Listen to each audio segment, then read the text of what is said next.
Değerli Köy Odası izleyenleri, bugün Çobanbey yöresine bağlı Havayük köyündeyiz. Havayük köyünde oda kültürünü konuşacağız.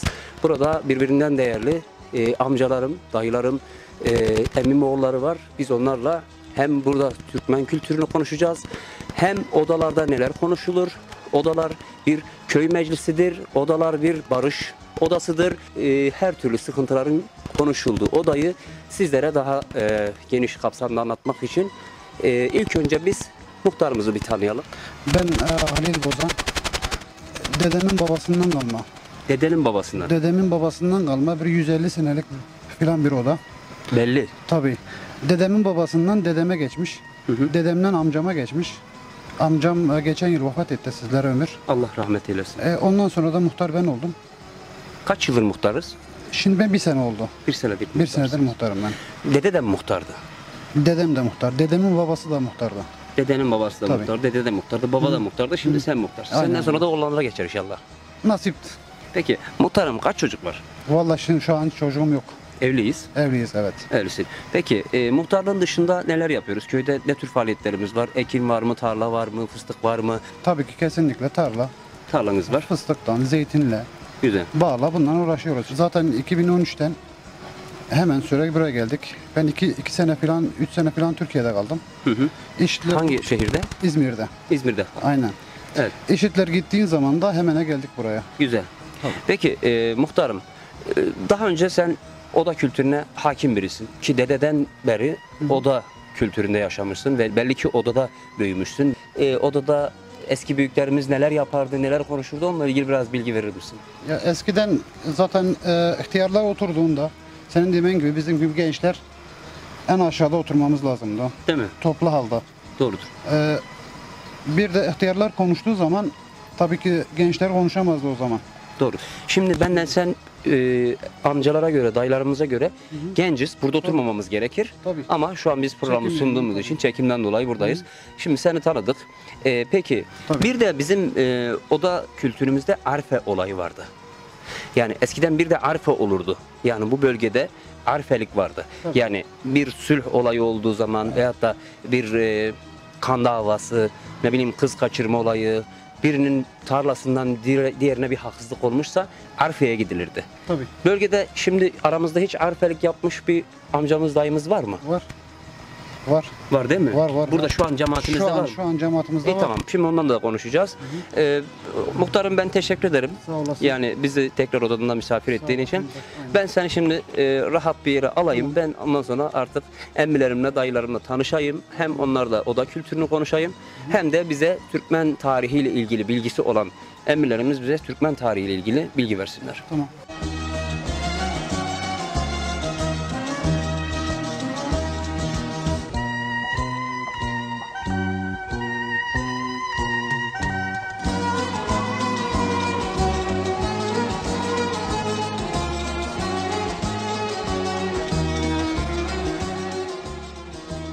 Ali Hacı Hasan Ağa. Eyvah. Ali Nahsen Belve'den. Belve köyünde. Belve'de 15 ev, 7 kardeşlik, 7 demim var. Evet. Odamız da 150 senelik, 200 senelik. 150-200 sene. Beledir yani. Çok güzel. Dedemden Mustafa Paşa'dan beri odamız bu var bizim de. Mustafa Paşalar'da. Ha iyi. Hacı Nahsen Ağa'nın neyisin? Ben Hacı Hasan babam. Hacı Nahsen baban mı? Babam ya. Allah Allah. Gel Mehmet dedem. Kel Muhammed deden. Dedem ya. Peki odada mesela neler olurdu? Biraz da senden odayı dinleyelim. Yani Ya, senin odada belki şu- odada farklı şu bildiklerin. cemaatimizin Şahin emmi bize biraz bilgi verdi. Ama biraz belki sen de farklı bilgiler verirsin bize. Odada şu cemaatimiz var işte. Neyden konuşacağız? Ekincilikten konuşacağız. Arpadan, buğdadan. Köylünün derdi zaten ekini. Bu başka bir şey biliyor. Değil mi? Bir tane düşman onu dost etmeye kalkarsın işte bu işte Yani aşiretler arası veyahut da aileler arası küslüğü barıştırma. barıştırmak için işte bu işimiz olan işi bu yani. Peki bu konu bundan açılmışken yani bir aile küsse veyahut da birinden bir kan davalıysa onu barıştırmak için ilk işlem nedir? Ne yapmak lazım ilk? İki tarafın geçeceksin. İki tarafı yoklayacaksın. O tarafı da anlayacaksın. O tarafı da geleceksin. Ondan ki bir sürü şeye kalkarsın topluma inşallah. Tamam. İlk önce gittik, onları da anladık. Anladık. Bunları da anladık. Suçun kimde olduğunu bildik. Sonra Çünkü oturduk bu odada. Oturur cemaat hak verir işte hakkını kaybetmez alem. Bu bir nevi odalar da küçük bir mahkeme. Mahkeme, aynı mahkeme. Küçük bir mahkeme. Mahkemedir efendim. Yani bizler odada bazı kararlar alırız. Bunu da daha çok arfeler yapardı.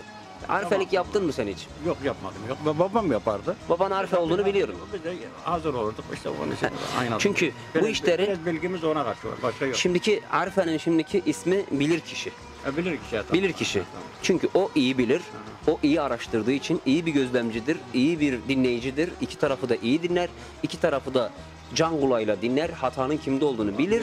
Ondan sonra o arfelik görevini yapar. Şimdi böyle Türk cemaatinde gene ben barıştayım. Barıştasınız. Barıştayım ha. Çok güzel. Peki, diyelim ki biz bu aileleri tespit ettik.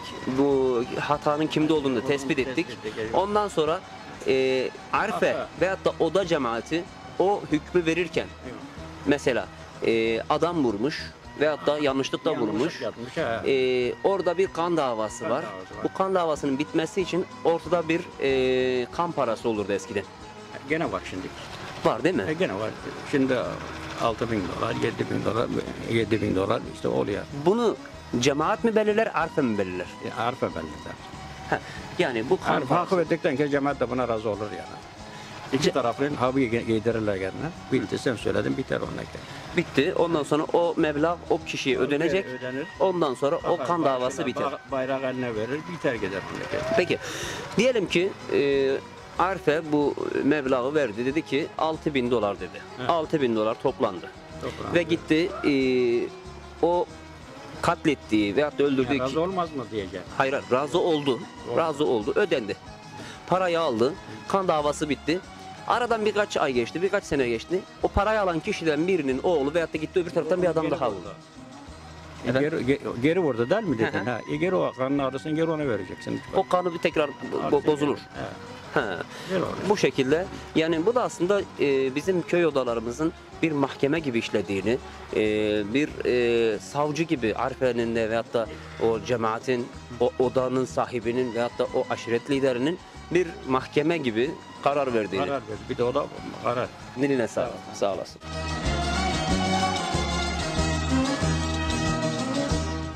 Paşa Emmoğlu'muzu tanıyalım. Paşa bize şimdi biraz kendini tanıtacak. Paşa Emmoğlu seni tanıyalım. Ben adım Mustafa Paşa, Halsa köyünden. Bu Türkiye'deler ama. Türkiye, Halsa köyündenim. Tabii köyüm Halsa'da 3 oymak var. 2 oymağı Türkmen. Hı hı. Biz Hacı Ali Uşan'dan bir de Araplı oymağı var. Hı hı. Bir oymakta Arap kardeşlerimizden Elön derler bunlara. Elhanlar. Aha. Şimdi ben evveli Türkmen şeylerinden, evveli Türkmen şıkı varmış. Hacı Nahsen amcamız Hacı Nahsen ağa. Hı hı. Şunu bildim ben tarihte, birlik barabarlık varmış. Hı hı. Bu Türkmen oymakları bütün 20-25 adamla yönetirlermiş. Evet.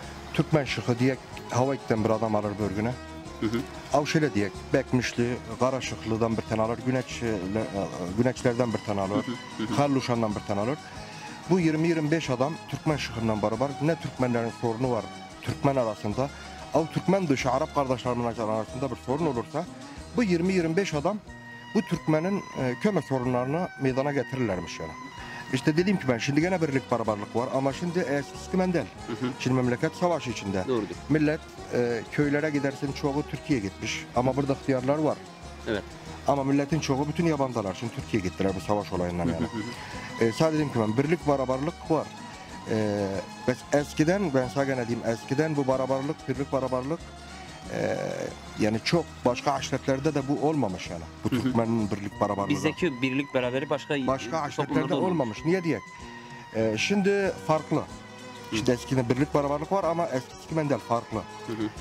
Eskiden sadece dediğim ki ben 20-25 adam bu Türkmen'in bütün sorunlarını yönetirlermiş yani. Ne sorun olursa olsun. Arap kardeşlerden de Türkmen arasında mesela Karaşıklısı, Güneci, Halluşa, Bekmişlisi, Hacı Ali Uşak mesela bütün bunlarda her oymaktan bir adam şıktan beraber yerirlermiş yani. Yerirlermiş. Aha.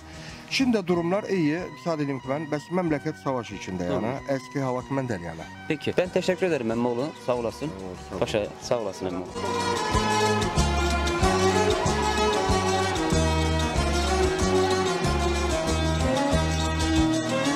Şimdi Sol tarafımda güzel bir emmi oturuyor. Gözlüklü bir emmi oturuyor. Gözlüklü emmiden kendini tanıtmasını isteyeceğiz. Emmi, ismin nedir? Nerelisin? Hangi köylüsün? Buralı mısın? Mirzeli misin? Yağmacılı mısın? Halsalı mısın da? Bunlar bütün kısmımız. He. Ben de bu köylüyüm. Doğma büyüme bu köylü. Adım Mehmet Bozan. Muhammed Bozan. İşte yaşlık, ekincilikle, öteberle, işte çocuklarımız Türkiye'de. Şimdi dikkat ettim de herkes Bozan. Burada. Herkes. Biz aile, bunun bütün evimiz var. Şimdi herkes Bozan deyince aklıma bir şey geldi. Maraş'tan bir fıkra geldi. Onu anlatayım mı? Buyur. Evet. Şimdi eşkıyanın biri yolda arabayı durdurmuş. Demiş ilk çıkmaz demiş ki sen adın ne demiş, adamın birine sormuş. Benim adım Ökkeş demiş. Ya demiş benim de adım Ökkeş demiş. Eşkıya demiş ki benim de adım Ökkeş, sen benim demiş adaşımsın. Senden bir şey almayayım, in aşağı demiş. Şimdi inmiş, öbürüne sormuş senin adın ne demiş. Ökkeş demiş. Sen de mi Ökkeş'sin lan demiş. İn demiş, sen de demiş benim adaşımsın. Derken bakmış ki 2-3 tane Ökkeş çıktı. Bütün Ökkeş atlılar insin demiş. Otobüsten herkes inmiş, bir kişi kalmış. O kişi de zannetmiş ki ne? O indirdiklerini öldürecek. Sen adın ne lan demiş. O demiş ki ben Ökkeşlerim, ben Hacı Ökkeş'im demiş. Burada da herkes Bozan. Bütün kısmı kaymak. Evet. Bu cemaatten bütün ev muşayık. Esas ev muşayık. Evet, emmi oğlu. Yani bu aile ya, aynı aile. O Bozan, o şey, o şey. Çok güzel. Peki dayıcım, Türkmen tarihiyle ilgili bilgin var mı? Türkmenlerin kültürüyle ilgili bilgin var mı? Mesela Türkmen kültüründe neler biliriz? Veyahut da Türkmen tarihiyle ilgili bilgin varsa bize biraz aktarabilir mi? Onlar Türkmen tarihi musavır sever. Yiğit olurlar. Cor yemezler. Cor yemezler. Cor yemezler yok. Cor laf demek yani. Laf yemezler yok. Evet. Yani kerem yani hem adam hem kerem. Maşallah. Yani bunlar bu adetimiz var. Suriye'de genel Türkmenler kaç milyon nüfusu var? Bilgin var mı? Onun harar 1-2 milyon var yani. Dağınık var biz. Mesela Evet. Derzor'da var, Hama'da var, Humus'ta var. Ben Suudiye'ye gittim, Suudiye'de var. Benim Ürdün'de var. Dağınık. Türkmenler taşkaracı ya, yiğitler ya. Hükümet genleri Osmanlı hükümeti gazebe gelmiş. O oraya gider, o oraya gider işte böyle dağınık. değil mi? Türkmenler, 4 milyon nüfusu olduğu söyleniyor Suriye Evet, Türkmenlerinin. öyle diyor. Suriye'de. Evet. 4 milyon nüfusu Evet, var. evet. Türkmenler buraya nereden gelmiş onu birazdan geniş bir şeyde anlatacağım inşallah da. Bunu Ben ondan ilk önce sonra- sizlerden dinleyeyim dedim. Esas biz Aygur Türkmenlerine gelmiş. Uygur. Kısımdan.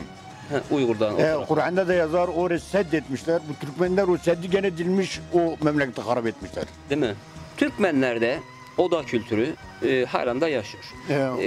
Mesela odalarda senin hiç hazır olduğun sülh olayları oldu mu? Çok oldu böyle buraya geldiler. Mesela sulh hangi ederler. köyden hangi köyü barıştırdın? Ve tabii köyde barıştırıldı. Ama bizim köyde barıştırdık. Taşbüyük'e giderik. Kısımlar, kavimler birikirik. Abi Muhammed'i, onu bunu cemaati. Her oymaktan bir iki adam aldık giderik. Evet. Yenilere yardım ederik. Kan toplarız birbirimizden. Yardım ederik. Bu kan toplamayı mesela Türk topluluğunda bilmezler. Ben bunu da araştırdım. Yani Türk toplumunda, diğer topluluklarda kan davasında kan toplamayı bilmiyorlar. Kan toplama nedir? Kan toplarken neye dikkat edilir ve kan ne kadar toplanır? Ya işte o arfe keser. Arfe kesti. Biz de kavimlerimizden bütün Türkmenlerimizden yani icbar alacaksın yani vereceksin yani. Vermek Sen zorunda. Türkmen zorundasın ya. Tabii. Bir gün de benim başıma gelir, bir gün senin başına gelir. İşte bunu toplarlar. Mesela bir adama çetin. Onda yardımını verirler, işte verirler, sulh olurlar. Sülh olurlar. Bir de bayrak verirler, bir bayrak. Bayrak kime verilir o bayrak? Yani o katil sahibine. Katil sahibine bir bayrak, beyaz bayrak mı verilir? Beyaz bayrak yani hemen yani, hemen artık sulh olduk yani. Ha, biz artık barıştık. Barıştık. Beyaz bayrak ona verdik mi barıştık artık Bu sıkıntı olmaz. köyleri gezdirir, mesela kanımı aldık, mesela barıştık işte bu. Ben teşekkür ederim dayıcım, sağ Ben olasın. de size teşekkür ederim. Evet. Sağ ol.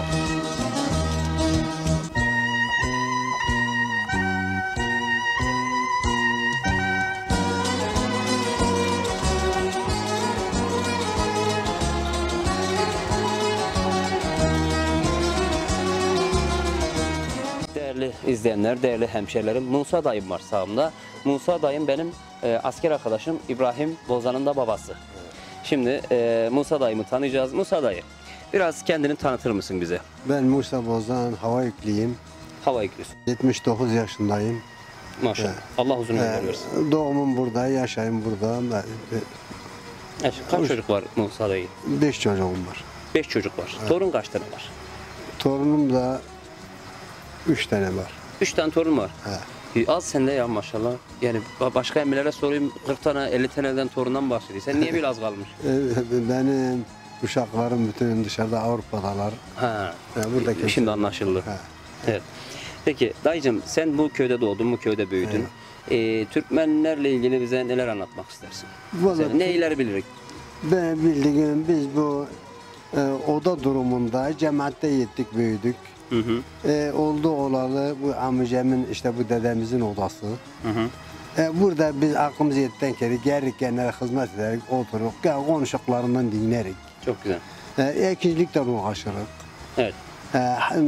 Her şey cemaatten hayvan beslerik. Evet. Küçük başlı. Küçükbaş hayvanlar. He. Evet. Peki tarla var mı? Var. Ağacımız var. Ağacım var. He. Fıstık mı var? He. İyi geldi mi fıstık bu sene? Vallahi bu sene tamam der. Az mı geldi? Az geldi. Evet. Ne ameder. Kaç ağaç fıstık var? 800 ağaç var. 800 ağaç maşallah. He. Normalde mevsimi olduğu zaman Güzel, güzel bir şey oluyor değil mi? He. Peki şimdi fıstık Antep'in mi Halep'in midir? Fıstık Halep'in. Niye Antep fıstığı değiller? Burada da Halep fıstığı yiyorlar. Ama Antep tescil ettirmiş. He. Antep diyor ki ne bu fıstık bizim diyor. Dünya markası diyor. Biz tescil ettik diyor. Antep fıstığı diyor. Bizde de burada mesela fıstık Halep'i diyorlar. Fıstık Halep'i değiller. He ya. Değil mi? He. Halep fıstığı. Halep fıstığı. Kimisi de Şam fıstığı diyor. Şam fıstığı işitmedim. He, yani kimisi de Şam fıstığı. Türkiye'nin diğer yörelerinde Şam fıstığı diyorlar. Antepler Antep fıstığı diyorlar. Tescilli bizim markamız diyorlar. Evet. Kendi aslında Halep fıstıdır. Ama Antepler tescil ettirmiş. Olur. Bu da neyden öyle kaynaklanıyor? Çünkü Antep'le Halep eskiden birdi. Evet. Antep Halep'e bağlı bir kasabaydı, bir köydü. Tamam. O zaman her şey Halep'e bağlıydı. Halep'e şeydi. Sonradan Antep vilayet oldu ve Antep fıstığı diye tescil ettirdi. Eyvallah. Peki dayıcığım seni tanıdığıma memnun oldum. Sağ Sağ olasın. ol. Allah razı olsun. Allah razı olsun. Allah işin arasın. Eyvallah.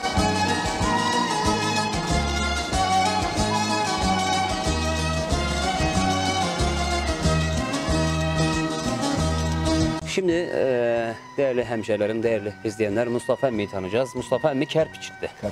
Ben Kerpiç'te'ye gittim. Kerpiç'te benim arkadaşlarım var. Körüşlerden. He. Ben de konuşuyorum. Evet. Mustafa Emmi seni bir tanıyabilir miyiz?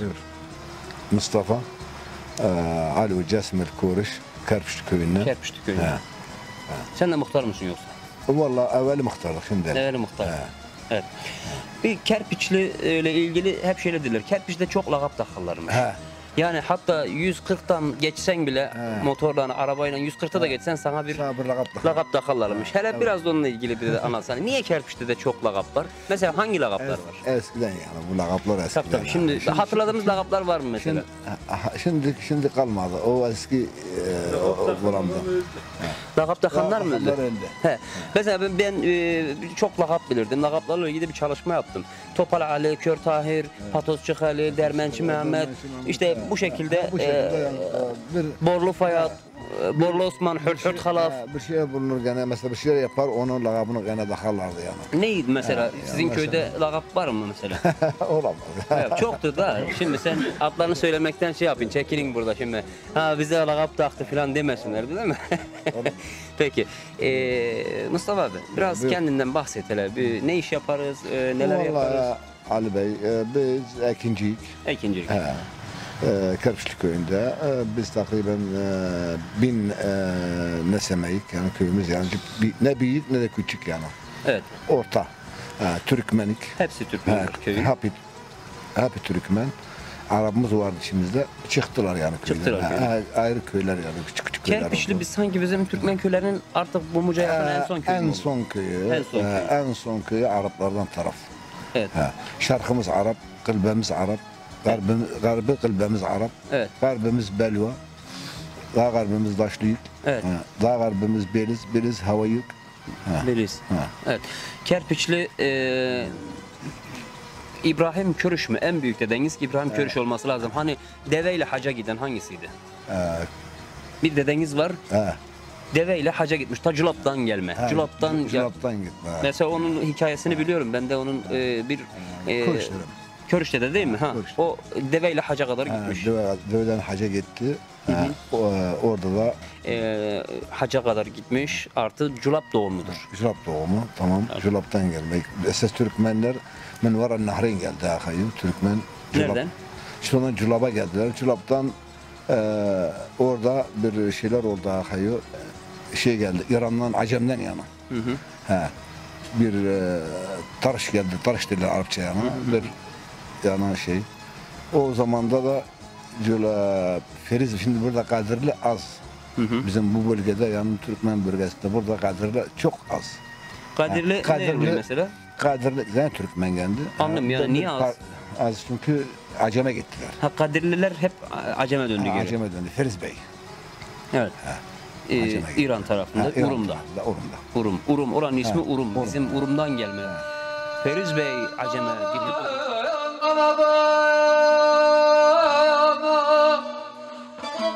Yavru başlanar, yavru başlanar, yavru Feriz Bey Acem'e gezi burada. Feriz Bey Acem'e. Peki, teşekkür ederim. Sağ olasın. Allah razı olsun. Evet, değerli izleyenler. Buradaki amcalarımızla tanıştık. Şimdi diğer emmimizin yanına bir geçelim. Onunla da tanışalım. Ben bu köyden, Havayük'ten İsmail Bozan. İsmail Bozan. Evet. Ben 66 yaşındayım. 60. Doğdum doğalı bu köyde yaşarım. Maşallah. Büyüklerimiz konuşur. Biz kendilerden öğrenebildiğimiz kadar bir şeyler almaya çalışırız. Çiftçilikten uğraşırız. Evet.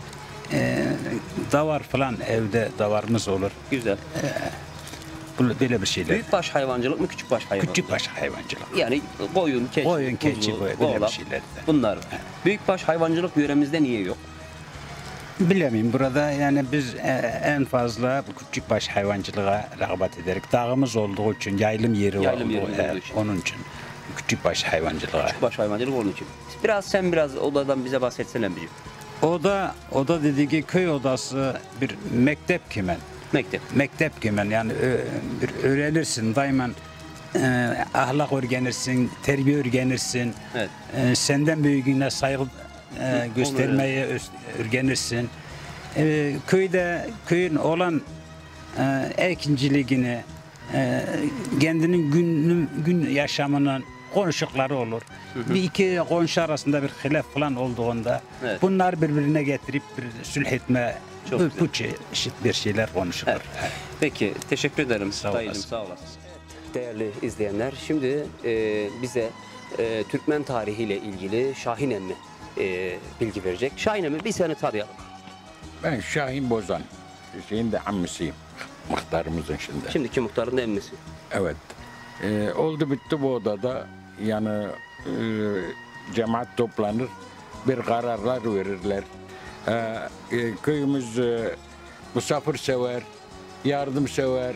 Çok. Yani gelek ki de köyümüzün daha tarihi Azez'den Ceral Busakça 45-50 köy Türkmen var.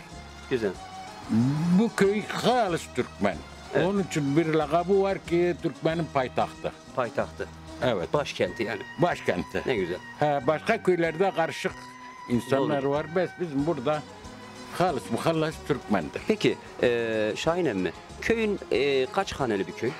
Yani çöplükleri var. Kenarda nüfusu 5000 nüfus. 5000 nüfuslu. Bu 7 şeye bölünme yani. Bu büyük köy geri kalan küçük çıkmışlar. Çiftlikleri var. herkesi. Evet. Kaç hane demiştik? Toplam. hane Toplam olarak yani bir 150 hana 150 hanalık bir köy. bir köy. Tamamı da Türkmen. Cümlesi Türkmen. Türkmendir. Peki. Evet. Diline sağlık. Diline Sağ sağlık. olasın, sağ olasın. Biraz da diğer misafirlerle, diğer emmilerle de konuşacağız.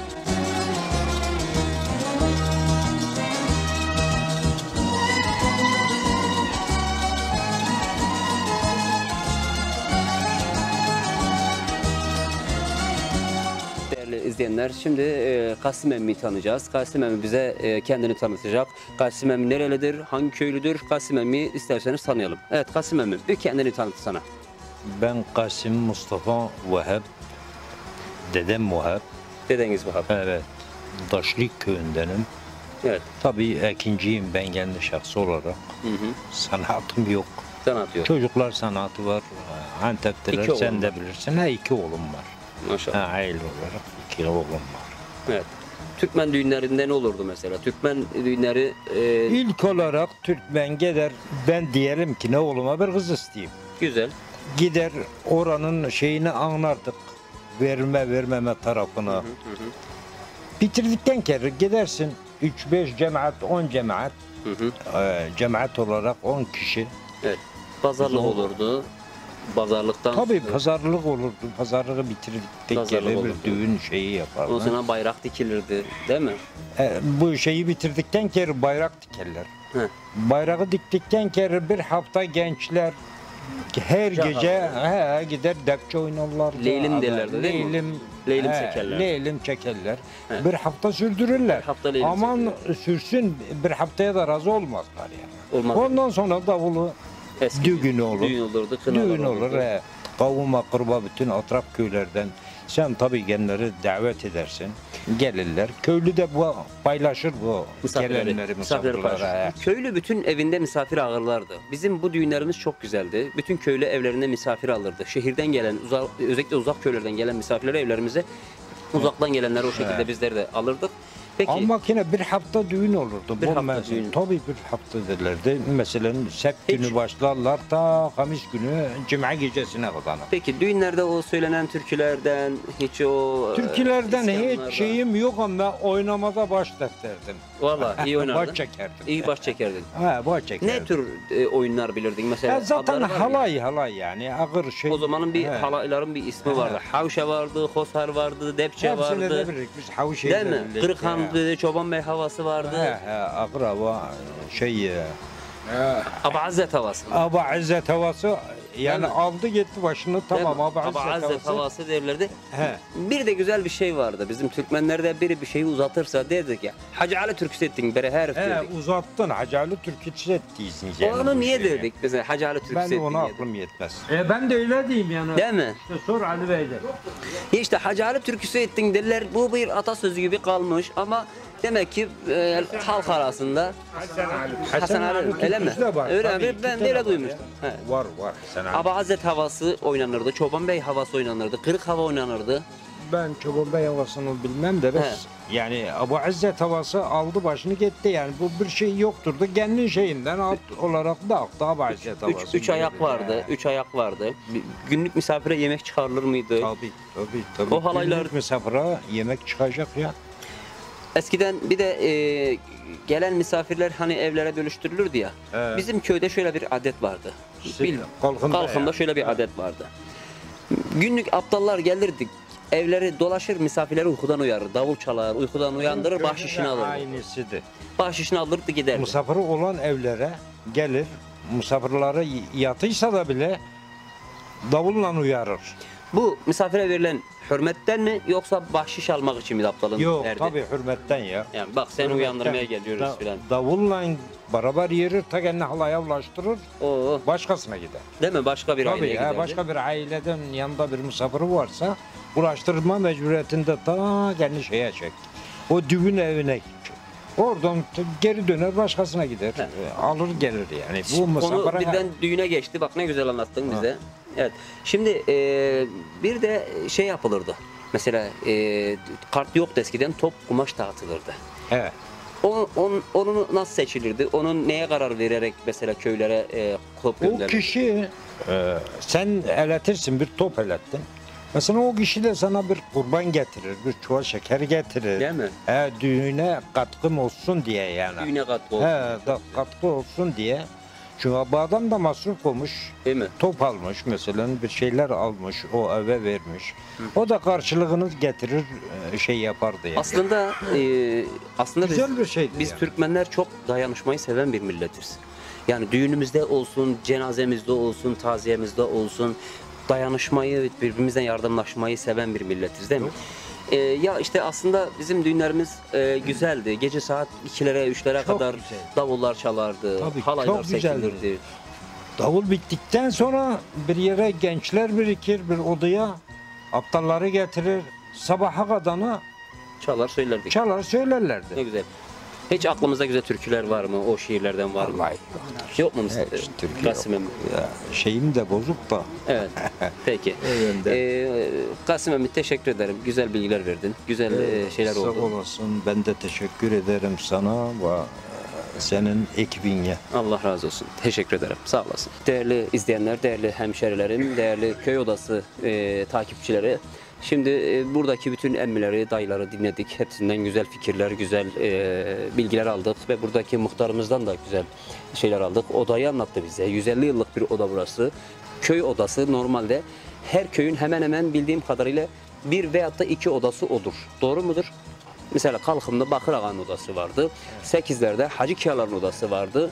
Ne bileyim Sandı'da Dermenci'nin vardı. Burada Bozanlar'ın odası var. Bu şekilde odalar vardı. Dilerseniz ilk önce odadan şöyle bahsetmek istersek. Köy odaları evden biraz dışarıda olur. Bunun da sebebi gelen misafir evle bağlantısı kesilsin. Çoluğu, çocuğu, kadını, kızını görmesin. Daha çok erkeklerin bir toplumu, meclisi olduğu için kadınlar odaya kesin ve kesin giremez. Böyle bir kural var.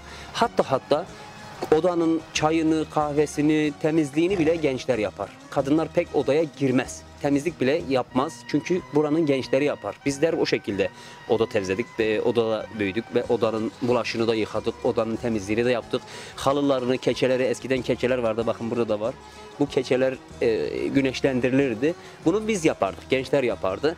Bunun işte temel kuralı evden biraz dışarıda olması, yönünün daha çok eve bakmayacak kesme olması, evi tamamen evle irtibatı kesilsin diye o da genelde evden dışarı olur. Oda sahibi sabahtan odasını açar, kahvesini pişirir. Kahvesinin kokusu bütün köyü sarardı. Kahveyi kavururdu. Kahvenin kokusunu herkes yavaş yavaş artık odanın açıldığını hisseder ve bilir. Odalara gelirdi. Odada muhakkak çay ve kahve olur. Gelen misafire yatacak muhakkak bir kat döşek olur. Yani yolcu bir misafirse, dışarıdan gelmiş de gidip gideceği yere varamamışsa muhakkak o odalarda o misafir ağırlanırdı. Her adam oda açamazdı. Oda açan insanların bir kere variyeti olması lazımdı. Muhakkak tarlası var, biraz varlıklı olması lazım. Çünkü gelen misafirine yedirecek, içirecek, onu yatıracak. Geri gelir misafir 3 gün, 5 gün kalırdı. Bir de Türkmenlerin güzel bir geleneği vardı. Biz misafirimize 3 gün boyunca odamızda ağırlarız, yedirir, içirir. 3 gün sonra hoş gelmişsin, 5 gelmişsin, nereden nereye gelirsin, nereye gidersin diye sorulurdu. Bu da Türkmenlerin ne kadar gözü gönlü bol bir millet olduğunu, sofrasının geniş olduğunu gösteren bir davranıştır. Türkmenler o şekilde misafirini ağırlar. Odalar kilitlenmezdi. Benim bildiğim odanın kilidi olmaz. Odanın kilidi olmaz. Bunun da sebebi oda kapanırsa, oda kilitlenirse falan odası kilitlendi. Falanın odası kapandı. O adam oda sahibi olamaz. O adam cemaat görmemiştir. Odalar kilitlenmez. Herkes odaya girip küplüğünden su içebilir. Dilerse acı kahvesini hemen oracıkta içer. Oda sahibi olmasa bile odaya gelen misafir girerdi. Bu da işte Türkmenlerin dediğim gibi gözü gönlü bol olup sofrasının geniş olduğu, odasında suyunun, kahvesinin içildiğini gösteren bir davranıştır. Çünkü biz bir Türkmeniz, bizim odalarımızda bu şekilde gelen misafirlerimizi ağırlarız. Ki gördüğünüz gibi bugün oda tıklım tıklım. Kameranın arkasında hemen hemen 20 tane bir gencimiz var. Orayı şu an çekemiyorum ama bizler de o gençler gibi oralarda oturduk. O ayakkabıları çitlerdik, orada otururduk. O küplüğün yanında otururduk. Biri şöyle gözünden küplüğe baksa da biz kalkıp ona su versek. O şekilde büyüdük ve su dağıtırdık, kahve dağıtırdık, çay dağıtırdık. Bugün gençlerimiz de bizi bu şekilde bunları örnek alıp belki büyüyecekler, belki bu oda devam edecek, belki duracak. Şimdi odaların bir de şöyle olurdu. Aile odasıysa mesela bir babanın 4 tane oğlu var, tarlaları bölüşülmüş. Bir de odanın ayrı bir masrafını karşılasın diye odaya da her birine 10'ar hektar tarla verilirse odaya da 3-5 hektar tarla ayrılırdı. Çünkü bu kiyalık yürüsün, bu odanın masrafını karşılasın diye her köyde, her odada da hemen hemen bu vardı. Odalarda dikkat edilmesi gereken kurallar vardı. Mesela ben bir kere bu yaşımda bu dayılarımın, emmilerimin tam baş köşesine oturamazdım. Bu en büyük saygısızlıktı. Bir gencin veyahut da bir çocuğun baş köşeye oturması saygısızlık olarak karşılanırdı. Uç köşelerde oturacak. hürmet edecek, çay verecek, kahve verecek, bu şekildeydi. Bu birinci kural. İkinci kural sessizlik. Yani büyüklerimiz konuşurken bizler kesinlikle konuşamazdık. Bir çocuk odada fıkırdayıp şöyle bir istemsiz bir hareket yaptığı zaman o çocuk bir daha odaya konmazdı. O çocuğu odaya almazlardı. Akıllı durmadı diye, işte güldü diye veyahut da bir şey yaptı diye. Bu şekilde bizler terbiyeli bir şekilde orada büyüklerimizin o güzel hikayelerini dinlerdik. Belki şimdi günümüz emmileri de dikkat ettim.